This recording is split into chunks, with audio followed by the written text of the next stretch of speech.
In this video, let's learn how to cancel all follow requests on Instagram. If this video sounds helpful to you, then make sure you stick till the end and let's get right into it.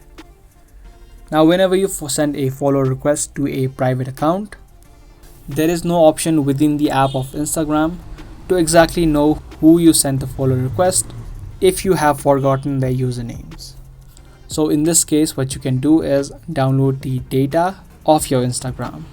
To do that, tap on the profile icon on the bottom right, tap on the three lines on the top right, and then open up your activity.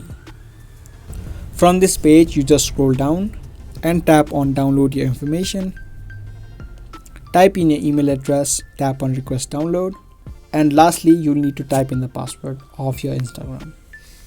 Once you do, you'll request the download of your data to Instagram, and depending upon how much data you have on your account, you will get a mail on the email address linked with your Instagram.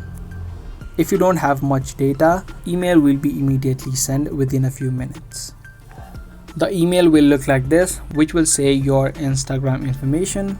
You'll just need to tap on download information and the information will be downloaded as a zip file.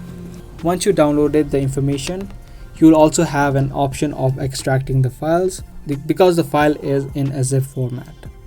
Just extract the files to your file manager on your phone. When the extract is complete, open up your file manager and you should have a folder which is named after your username on Instagram. Tap open that folder and inside tap on followers and following and tap on recent follow requests. Tap on Google Chrome and you can exactly see the people you have sent the follow request to. To cancel the follow request, tap on their profiles or the names and it's gonna straight take you to their profiles. Now you can cancel it from here. You can also do the same for all the follow requests that you've sent. So that was the video. I hope you guys liked and found this video helpful. If you did, be sure to subscribe, share, and also give this video a thumbs up. I'll be back soon with more informative videos similar to this. Thanks for watching.